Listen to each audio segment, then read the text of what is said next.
황사영 백서 사건이라는 부분이 있습니다. 천주교 역사 속에서 그 황사영이 천주교를 널리 퍼뜨리기 위해서 순조 1년에 그 프랑스 군대가 조선을 침공해 달라고 이렇게 한 것인데, 이게 천주교에서는 대단한 일이어도 이제 우리 민족 정서로 보면 이거 말도 안 되는 거다. 말도 안 되죠. 예. 아니 외국의 군대를 오라 그래가지고 여기서 침공해 달라는 거 이게 있을 수 있는 일이냐, 뭐 이런 부분인데, 당시에 황사영 백서 사건 엄청난 일이었을 것 같습니다. 엄청난 일. 뭐 엄청난 일이죠. 뭐 나라가 정말. 뒤집어졌을 것 같은데요. 그럼요. 엄청난 일이었고, 그래서 황사영 백서 사건 때문에 당시 이제 그 오늘로 치면 포항이죠. 장기로 유배 갔던 정약용 선생이 다시 끌려 올라와 가지고 고문당해서 이제 강진으로 가게 됐는데, 황사영이라고 하는 분이 또 다산 집안이에요.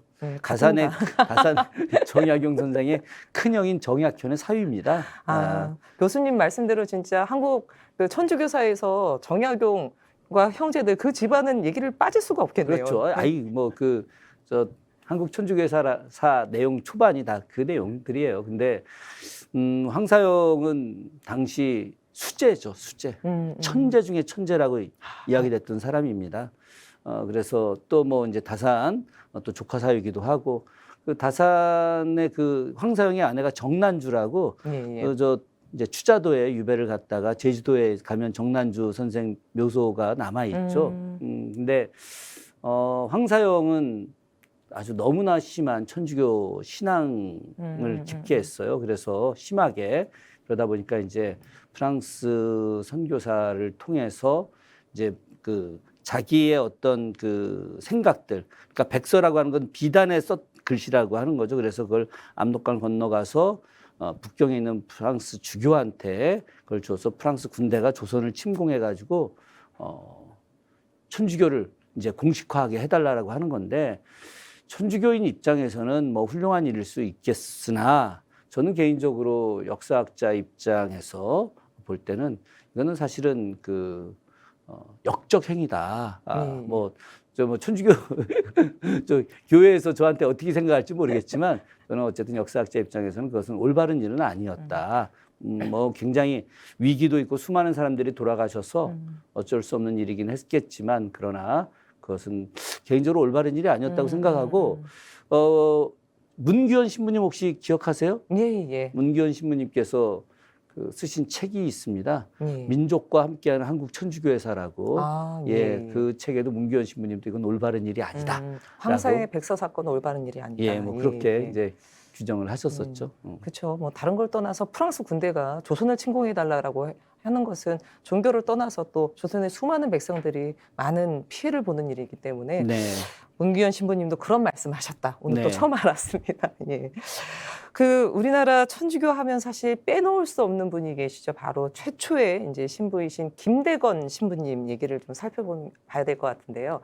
충남 서산의 솔매 성지가 이제 김대건 신부가 태어난 곳이기도 해서 이제 성지로 지정된 곳인데, 김대건 신부가 마카오 신학교에서 공부하고 그 서품을 일단 받아서 국내로 들어와서 이제 천주교 신앙을 전파하시게 되는데, 김대건 신부님의 천주교 전파에 대해서 그 의미 말씀 좀 부탁드리겠습니다. 이건 정말 놀라운 일이죠. 제가 계속 놀라운 일이다 이렇게 이야기해서 그렇긴 한데, 그 일단 솔매 성지를 가게 되면 저기 교황님 이렇게 그 모습이 동상으로 있어요. 교황 성화가 그 솔매 성지도 갔고, 엄청나게 많이 박해받았던 해미 성지도 이제 갔었는데, 우리나라가 자생적으로 천주교 신앙을 이렇게 탄생시켰다고 제가 말씀드렸잖아요.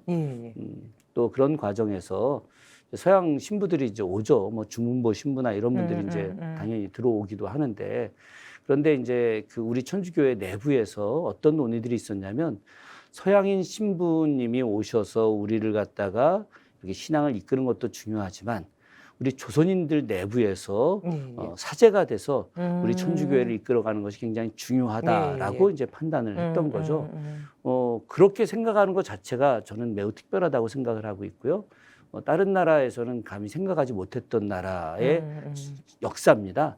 그래서 내부에서 자체적으로 이제 어떤 사람을 보낼 것인가. 왜냐하면 그거를 하려면은 총명해야 되잖아요. 그 다른 나라에 가서 언어도 배워야 되고 또 용기도 있어야 되고 아주 대단히 뛰어난 신앙심도 있어야 되고, 그런 과정에서 이제 김대건이라는 인물을 선택을 했던 거죠. 본인도 역시 마찬가지로 사제가 되고자 하는 의지가 있었고, 당시에 사제가 된다라고 하는 것은 죽음을 각오하는 일입니다. 그랬겠죠. 예, 천주교 박해가 그렇게 심한 상황에서 천주교의 사제가 된다라고 하는 것은 굉장히 특별한 일이 아닐 수 없죠. 그래서 이제 굉장히 어려움을 거치면서 마카오까지 가게 됐고, 김대건 신부는 정말 그 굉장히 대단한 천재였던 것 같아요. 당시에 이제 굉장히 빠르게 뭐 그 불어도 습득하고 라틴어도 습득하고 예. 세계의 여러 언어들을 습득을 하면서 또 중국어도 다 습득을 하고, 그래서 최소 5, 6개 국어 정도의 이제 언어를 구사하면서 와, 5, 6개 거기서 당시에 와. 이제 마카오 안에서도 그 이 라틴어로 된 것을 한문으로 번역하는 일, 이런 일들을 이제 계속 같이 했었고요. 그런 과정에서 이제 서품을 받아서 조선으로 돌아와서 짧은 시간이지만 굉장히 많은 전파를 이제 하게 되었죠. 그러나 이제 당시에 천주교 신자들을 갖다 고발하면은 굉장히 많은 재물을 주고 그때도 또 그렇게 노비에서 고발하면 해방시켜주는 포상이 있고 막 그럼요, 이랬군요. 이런 일들이 있었기 때문에 결국은 이제 안타깝게 체포가 되었고, 천주교 신자들이 굉장히 많이 당시에 죽음을 맞이했는데, 그때 이제 그 김대건 신부의 이제 유해를 가지고 모셔서 저 안성에 가면 그 미린의 성지라고 있습니다. 미린의 성지. 예, 가보시면은 아유 뭐 첩첩산중이에요, 첩첩산중. 예. 그래서 그 미린의 성지에서 이 뒤로 넘어가면은 저 용인의 은희 성지라는 데로 넘어가거든요. 그 은희 성지가 이제 김대건 신부가 저 서산에서 올라와 갖고 이제 성장했던 곳입니다. 그래서 이렇게 뒤로 한참 산길을 한 20리 이상 넘어가게 되면 미린회로 넘어가게 되는데, 그 미린회 이제 유해를 안치하고, 지금 미린회도 이제 김대건 신부님을 기념하는 이제 성당이 아주 크지는 않지만 있고요. 저는 가끔가다 미린회 성지를 좀 가게 됩니다.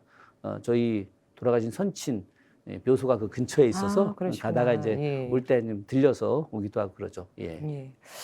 그 이제 김대건 신부님도 목숨을 걸고 신부가 됐고 이제 사제가 되신 건데, 아울러서 이제 신자들도 사실 목숨을 걸어야 되는 상황이 아니었나 이런 생각이 드는데, 사실 천주교 하면 또 유명한 박해가 있죠. 바로 병인 박해이고, 서울에 보면 마포의 절두산 성지라고도 하고, 그리고 그 세남토가 아마 용산으로 알고 있습니다. 예. 이렇게 뭐 이 곳들이 다 이제 병인 박해 때 천주교 신자들이 이제 죽은 곳, 이렇게 순교한 곳으로 알고 있고, 당시에 6,000명 정도가 순교했다 이렇게 제가 알고 있는데, 이건 뭐 6,000명이라면 사실 상상할 수 없는 일은 상상이 아니겠습니까? 안 가죠, 상상이. 예. 근데 이 병인 박해 왜 일어났는지, 그 원인이 무엇이었나요? 병인 박해는 이제 1866년 병인년에 일어났던 이제 박해인데, 이 박해 이후에 이제 병인 양요가 일어나는 겁니다. 이 천주교 이 박해를 알게 돼서 프랑스 군대가 이제 드디어 왔군요. 강화도로 이제 오게 되는 상황인데, 원래 그 흥선대원군이 천주교에 대해서 굉장히 호의적이었었어요. 왜 호의적이었느냐? 자기 아내가 천주교 신자였거든요.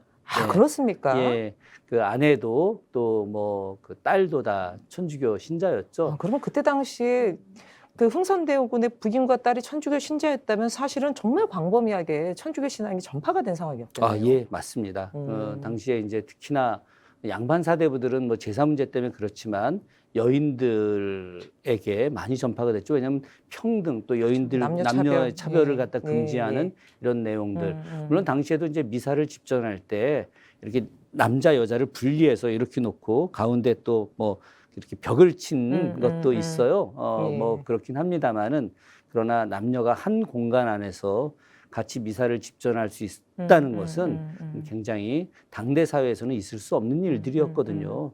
그러니까 천주교가 그렇게 포용적이었었기 때문에 굉장히 많은 백성들이 신앙화하고, 특히나 그 백성들 입장에서는 경제적인 어려움들도 많이 있었고요. 또 신분적 차별들도 있었고, 또 정치적인 어려움들도 있지 않았겠습니까? 그럴 때 이제 일종의 뭐 구원이랄까 아니면은 내세 천국에 가는 이런 내용들이 아마도 천주교 신앙을 확대하는데 굉장히 역할을 했었겠죠. 그러다 보니까 흥선대원군의 아내까지도 예, 예. 왕의 어머니까지도 그 천주교 신자였는데 얼마나 많았겠어요. 그런데 이제 흥선대원군이 당시에 이제 그 여러 열강들이 서서히 나타나는 시기 예. 아니겠습니까? 그때 이제 소위 말해서 우리가 이제 황당선이라고 이름하에 제국주의의 전투함들이 예, 등장하고 예. 상선들이 등장을 하는 거예요. 예. 뭐 오페르트의 독일 상선이 온다던가 그때는 그 소위 말해서 서해안 그리고 남해안 일대에 굉장히 많은 배들이 다녔었어요. 이게 우리가 국사책에 잘 이야기하지 않지만 그런 과정에서 어떤 조선을 지키기 위해서 프랑스와 연대를 하자. 예, 예. 그래서 프랑스가 신무기를 제공해주고 프랑스의 어떤 군대 기법을 배우고 그러면서 프랑스와 이 조선 간의 집중적인 교류. 그걸 당시에 이제 승지였던 남종삼이라고 하는 분이 이렇게 연결을 했었는데 그게 이루어지지 않았어요. 그러니까 흥선대원군이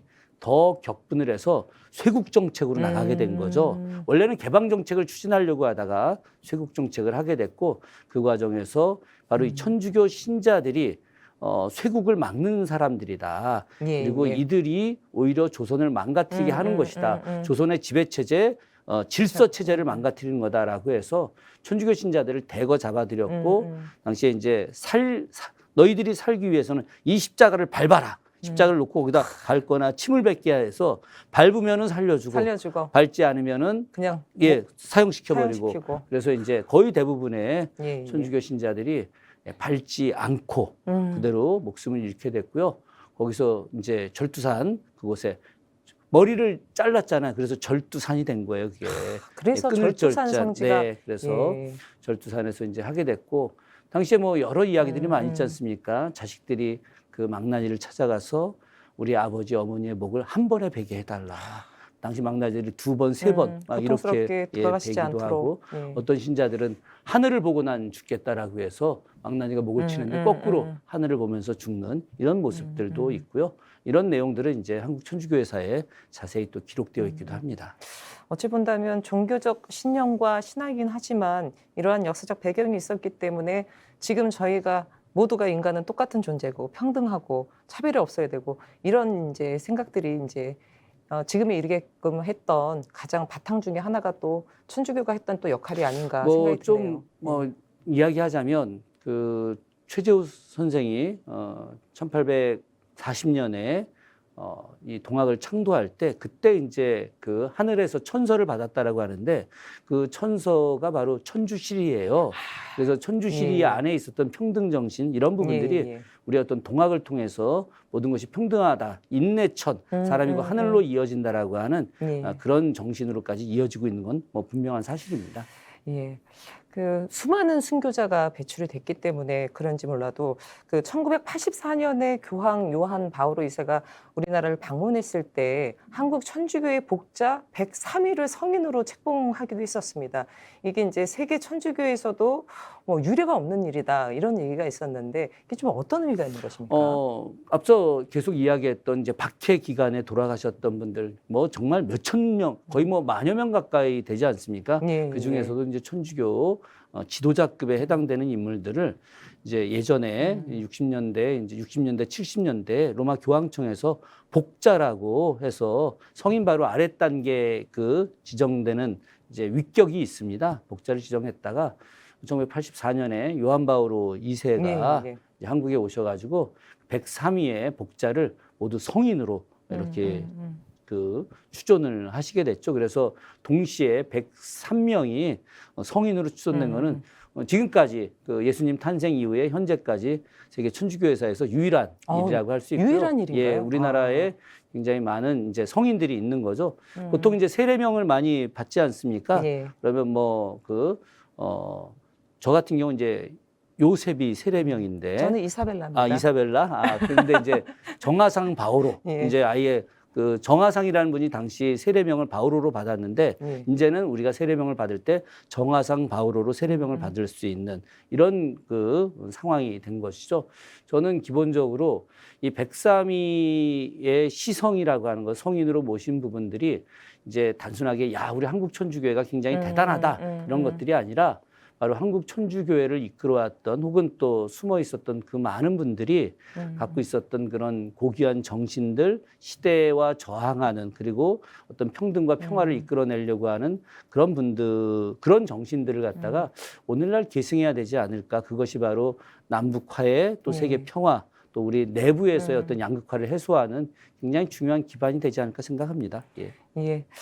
오늘 그 유흥식 추기경님 서품을 기념해서 우리 한국 천주교의 역사 그리고 수많은 우리 그 신자들의 희생 이런 부분들을 다뤄봤는데요. 오늘 저 김준혁 교수님께서 말미의 평등과 평화, 남북화의 세계 평화 뭐 이런 부분을 다 말씀해 주신 것 같습니다.